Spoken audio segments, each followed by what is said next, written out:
వైఎస్ఆర్కి వైసీపీకి సంబంధం లేదు. మాజీ ముఖ్యమంత్రి వైఎస్ జగన్మోహన్ రెడ్డిని ఏపీసీసీ చీఫ్ వైఎస్ షర్మిలారెడ్డి మరోసారి టార్గెట్ చేశారు. అన్న జగన్పై షర్మిల సెటైర్ల వర్షం కురిపించారు. వైసీపీ అంటే యువజన శ్రామిక రైతు పార్టీ మాత్రమే అని, రాజశేఖర రెడ్డికి వైసీపీ జగన్కి ఎటువంటి సంబంధం లేదని స్పష్టం చేశారు. వైసీపీ పార్టీ బీజేపీకి తొత్తులుగా పనిచేశారని విమర్శించారు. బీజేపీకి వైసీపీ తోక పార్టీ అంటూ వ్యాఖ్యలు చేశారు. రాజశేఖర రెడ్డి 75వ జయంతి రోజున జగన్ ఏమి చేశారని ప్రశ్నించారు. ఇడుపులపాయలో కూడా 5 నిమిషాలు మాత్రమే ఉన్నారన్నారు. సొంత తండ్రికి జయంతి సభ ఎలా చేయాలని అడిగారు. సిద్ధం సభకి కోట్ల రూపాయలు ఖర్చు చేశారని, కనీసం రాజశేఖర రెడ్డి జయంతి రోజు వైసీపీ నాయకులు కార్యకర్తలు ఏం చేశారని నిలదీశారు. మీరా రాజశేఖర రెడ్డి వారసులు అంటూ ఘాటుగా విమర్శలు గుప్పించారు. బీజేపీ వారు లోక్సభ స్పీకర్ పదవికి మణిపూర్ జరిగిన ఘటనలకి కూడా వైసీపీ వత్తాసు పలికిందన్నారు. వైసీపీపై ఉన్న కోపంతో రాజశేఖర రెడ్డి విగ్రహాలు కొందరు ధ్వంసం చేస్తున్నారన్నారు. వైసీపీ పార్టీకి రాజశేఖర రెడ్డికి ఎటువంటి సంబంధం లేదని షర్మిల మరోసారి స్పష్టం చేశారు.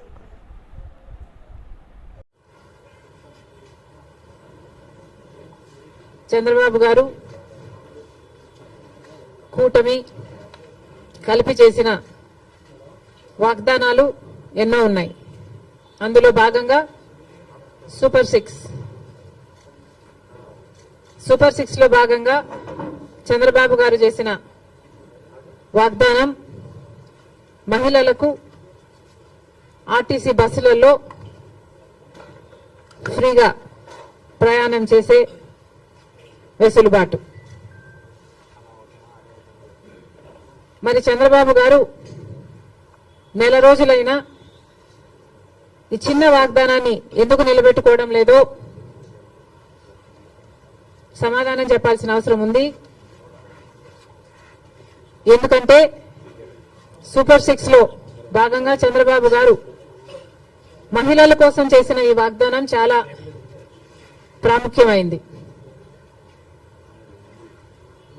ఇది మంచి పథకం కాబట్టే అటు తెలంగాణలో ఇటు కర్ణాటకలో అమలు చేసిన ఈ పథకాన్ని చంద్రబాబు గారు కూడా సూపర్ 6 లో భాగంగా చేర్చడం జరిగింది.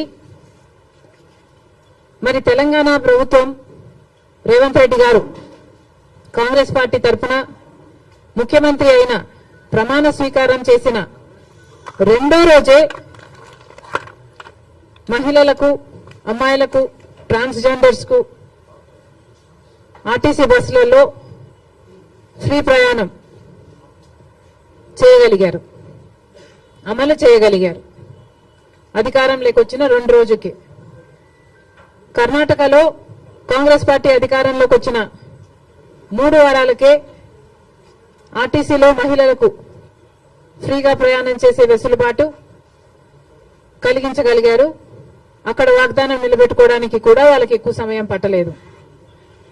మరి చంద్రబాబు గారికి ఎందుకింత సమయం పడుతుందో చంద్రబాబు గారు చెప్పాలి. ఎందుకంటే మహిళలకు ఆర్టీసీ బస్సులలో ప్రయాణం చేసే ఈ పథకం చాలా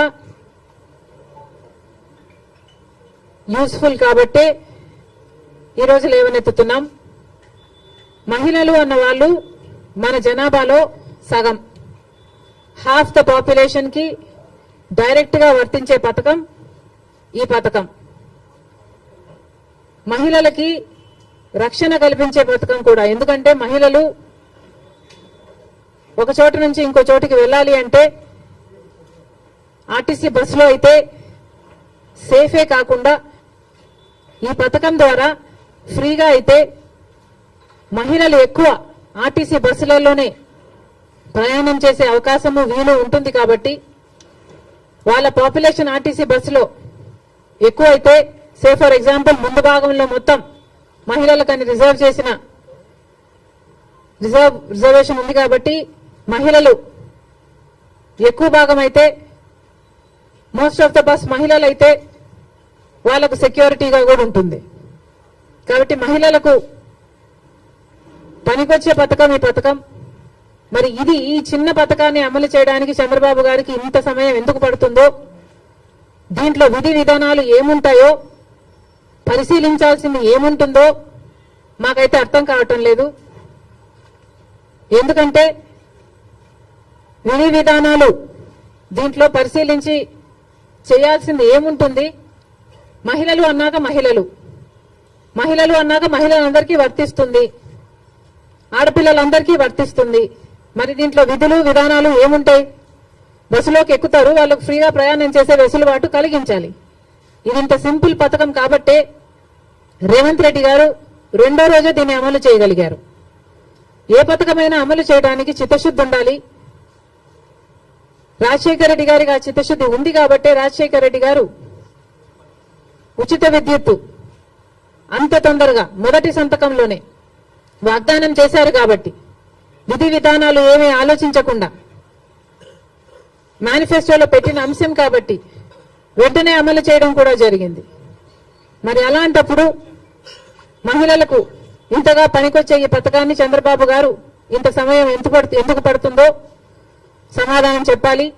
ఇవే కాకుండా చంద్రబాబు గారి సూపర్ 6 లో మిగతా పథకాలకు కూడా చంద్రబాబు గారు వెంటనే అమలు చేయాలని డిమాండ్ చేస్తున్నాం. ఈరోజు కొత్తగా నిన్న చంద్రబాబు గారు ఇచ్చిన జియో ప్రకారము అమ్మకి వందనం అనే పథకం, అమ్మకి వందనం అనే పథకంలో చంద్రబాబు గారు వాగ్దానం చేసినప్పుడు ప్రతి తల్లికి ఎంతమంది బిడ్డలుంటే అంతమంది, ఒకరుంటే 15,000 వస్తుంది, ఇద్దరుంటే 30,000 వస్తుంది, ముగ్గురుంటే 45,000 వస్తుంది, నలుగురుంటే ఏకంగా 60,000 వస్తుంది అని చంద్రబాబు గారు ఊదరగొట్టి మరీ క్యాంపెయిన్ చేశారు. మరి ఈ స్కీమ్కు విధి విధానాలు ఎలా ఉంటాయి? చంద్రబాబు గారు నిన్న విడుదల చేసిన జీవోలో అయితే ప్రతి తల్లికి అని రాశారు. అంటే ఈ పథకం